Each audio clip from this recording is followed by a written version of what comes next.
안녕하세요. 호랑이형님 리뷰하는 호랭박사입니다. 호랑이형님 2부 193화 개교편 리뷰를 시작하겠습니다. 이번 화에서는 고획조들이 간교한 꾀를 써서 아비사를 납치하는 스토리가 진행됐습니다.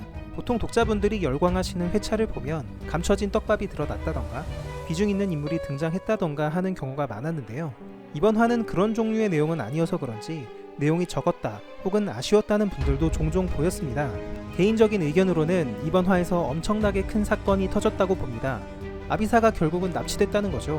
그동안 아랑사와 아비사를 납치하기 위해서 2부 내내 비녀단, 천남성, 할조, 항마병, 채들까지 등장했는데요. 늘 납치 될랑 말랑 하다가 실패하곤 했는데 결국에는 오늘 고획조들이 아비사 납치에 성공했습니다. 그리고 가오리도 명색이 주인공 중 한 명인데 그동안 분량이 좀 적었죠. 이번 화에서는 한층 어른으로 성장한 모습을 볼 수 있었습니다. 여튼 서론이 좀 길었는데요. 오늘 스토리 같이 보도록 하겠습니다. 지난 화에서 고획조들이 가오리의 괴력을 보고 놀라는 모습이 나왔었습니다. 괴력 꼬마로부터 어떻게 아비사를 빼낼까 궁리했던 것 같은데요. 자신의 집에서 하루 묵고 가라는 백씨의 말을 엿듣고는 개교를 꾸며낸 것 같습니다. 개교란 여러모로 빈틈없이 생각하여 낸 꾀를 말하는데요. 고획조들이 백씨의 식솔들로 둔갑해서 가오리에게 접근할 계획을 세운 것 같습니다. 고획조들은 앞을 보지 못하는 부부로 둔갑해서 가오리와 구다국 왕을 속입니다. 은근슬쩍 망태기 쪽으로 접근하더니 아비사가 자면서 변을 본 것 같다고 씻겨야 한다고 상황을 몰아가죠. 구다국 왕은 이들 부부가 없는 형편에 식사도 대접해주고 아이 다루는 솜씨도 능숙하다 보니까 별 의심 없이 아비사를 맡깁니다. 설마 새가 둔갑한 거라고는 꿈에도 생각하지 못했겠죠. 그런데 이들 맹인 부부의 말에서 이상한 점들이 발견됩니다. 앞을 보지 못하는 사람들이 아비사가 흰머리인 것은 어떻게 안 것이며 방금 만난 사이인데 가오리와 구다국 왕이 먼 길을 왔다는 사실은 어떻게 알고 있었을까요? 수상하다는 걸 눈치챈 가오리가 황급히 밖으로 나가봤지만 이미 이들은 아비사를 데리고 사라져버린 뒤였습니다. 가오리는 분노해서 벽을 부수고 밖으로 뛰쳐나오는데요. 고획조 두 마리가 상당히 그로테스크한 모습을 하고 사람을 찢어먹는 걸 발견합니다. 아마도 이놈들이 부부로 둔갑했던 그 고획조들로 추측이 되는데요. 원래 그곳에 살고 있던 식솔들이 잠시 집을 비운 틈에 사람으로 둔갑해서 주인 행세를 한 것 같습니다. 아비사를 씻기는 척 납치해서 다른 동료에게 전달하는 데 성공했고 가오리와 구다국 왕이 최대한 늦게 알아차리도록 시간을 끌려고 한 것 같죠. 그러던 와중에 원래 집주인들이 돌아오는 것을 발견해서 자칫 가오리와 구다국 왕이 알아차릴까봐 바로 죽인 것 같습니다. 사람을 죽여서 원귀에 휩싸인 건가 싶은데요. 원래 정상적인 자아를 갖고 있던 놈들이었는데도 갑자기 인육을 뜯어먹으면서 완전 미쳐버린 모습입니다. 가오리는 그 광경을 보고 순간 분노해서 자신도 모르게 기술을 씁니다. 과거 홍위부가 선보였던 발경을 시전하는데 가오리의 기술에 맞은 고획조 두 마리는 순식간에 공중분해 돼버립니다. 홍위부도 전투 항마병인 풍의 신체를 공중분해 시킨 적이 있는데 가오리의 기술도 그에 못지않은 파괴력을 가진 것 같습니다. 그런데 가오리는 어떻게 홍위부가 쓰던 기술을 쓸 수 있었던 걸까요? 아직 만나서 배운 것도 없는데 말이죠.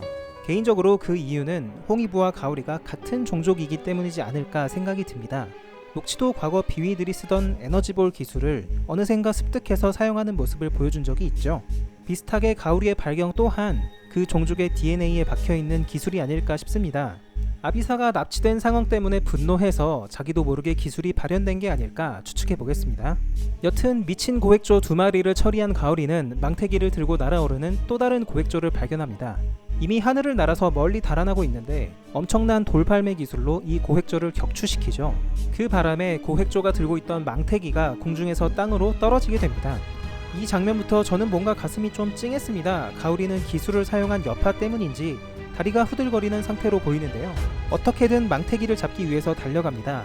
급하게 달리는 바람에 철푸덕 넘어지기도 하지만 다시 벌떡 일어나서 오로지 망태기를 향해서 뛰어갑니다. 그러나 현실은 가오리를 좌절하게 만들었습니다. 망태기 안은 이미 텅 비어 있었고 아비사는 이미 다른 곳으로 빼돌려진 상태였죠. 혹시 모를 가오리의 추격을 피하기 위해서 고획조들이 이중 속임수를 쓴 것입니다. 텅 빈 망태기를 쳐다보는 가오리의 나라 잃은 표정이 뭔가 가슴을 찡하게 만드는 것 같습니다. 동공은 크게 확장돼서 땡그랗고 온몸에서 식은땀을 줄줄 흘리고 있죠. 아비사에 대한 가오리의 마음이 잘 드러나는 장면이라고 봅니다. 가오리는 과거에도 아비사가 위험에 처했을 때 몇 번이나 자신을 던져서 구해주곤 했었죠. 투개 망량과 맞서 싸웠고 자신보다 강한 비익조나 범찰과도 꺼리낌 없이 싸웠습니다. 이에 보답하듯이 아비사도 가오리가 아플 때 혼자 어른들을 부르러 가는 등 각별한 모습을 보여줬죠. 둘 사이에는 뭔가 감정이 흐르는 듯이 보였는데요. 이번에 아비사가 납치됨으로 인해서 그 착한 가오리가 전사로 변할 수도 있을 것 같습니다. 예전에 가오리 영상에서 호형의 주요 인물은 전부 다 가오리가 목숨을 구해줬다고 말씀드린 적이 있죠. 독자들 사이에서 별명인 사회복지사일 정도로 착한 가오리인데요. 흰눈썹에게 적개심을 품고 대적하게 될 동기가 대체 뭘까 궁금하다고 예전부터 말씀드린 적이 있습니다. 역시나 그 중심에는 아비사가 있지 않을까 다시 한번 예측해봅니다. 한편으로 아비사가 납치됨으로 인해서 빠르의 걱정 또한 현실이 돼버리고 말았습니다. 몇 화 전에 자신이 직접 위령선을 찾으러 떠나면서 뭔가 불안함을 느꼈는데요. 지금까지처럼 왕눈이가 잘 지켜줄 거야 라고 애써 생각해봤지만 결국 일이 터지고 말았습니다. 빠르가 아비사가 납치된 사실을 알면 어떻게 반응할지 궁금해지네요. 이처럼 제 기준에서는 아비사의 납치는 오랫동안 기다려왔던 엄청난 사건입니다. 납치된 아비사가 흰눈썹의 손으로 들어갈지 아니면 일영의 손에 들어갈지도 궁금하고요.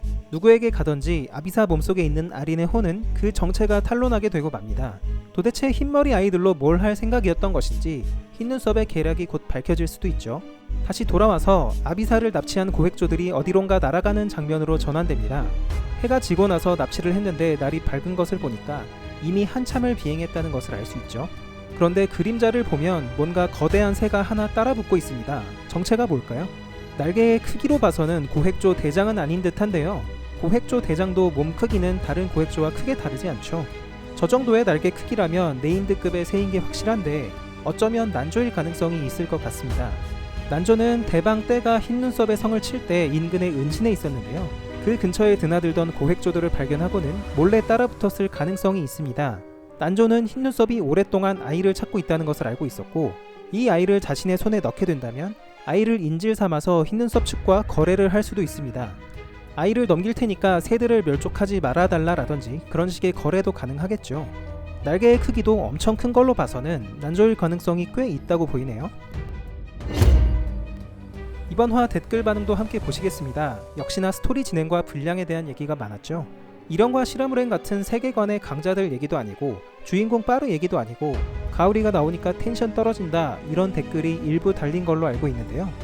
그런 분들을 저격하는 댓글들이 대부분 배댓으로 선정이 됐습니다.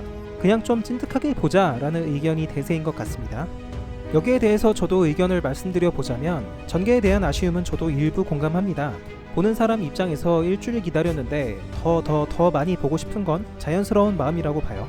다만 우리가 호랑이 형님이라는 작품의 장르에 대해서는 조금 더 생각해 볼 필요가 있을 것 같습니다.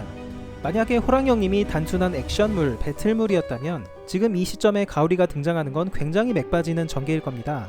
드래곤볼로 따지자면 손오공과 셀이 한참 싸우고 있는데 장면이 전환되면서 갑자기 천진방과 야무치의 대결이 나오는 것과 같죠. 액션물에서는 점점 더 강한 인물들이 나오면서 파워 인플레가 진행돼야 긴장감과 재미를 유지할 수 있습니다.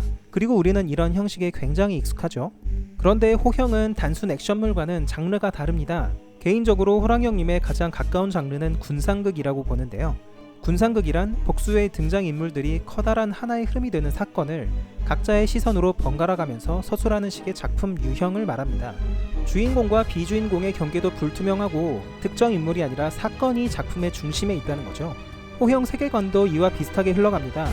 강자 약자 가릴 것 없이 각자 사정에 따라서 행동하고 그 행동들이 모여서 큰 사건을 이루죠. 그 과정에서 때로는 아주 약한 인물의 행동이 굉장히 강한 인물에게 치명타를 주기도 합니다. 이러한 장르 특성 때문에 강한 놈이 나오건 약한 놈이 나오건 우리는 그 인물을 집중해서 볼 필요가 있다는 겁니다. 그리고 호형을 오래 보신 분들은 공감하시겠지만 강하고 약하고를 떠나서 지면의 비중을 차지하는 인물들은 꼭 그만큼 역할을 하더라고요. 일부의 예로 홍위부가 있습니다. 사실 홍위부가 인간 중에서는 강하긴 하지만 산군과 흰눈썹이 정면 대치하는 그 상황에서 할 수 있는 일은 별로 없어 보였죠.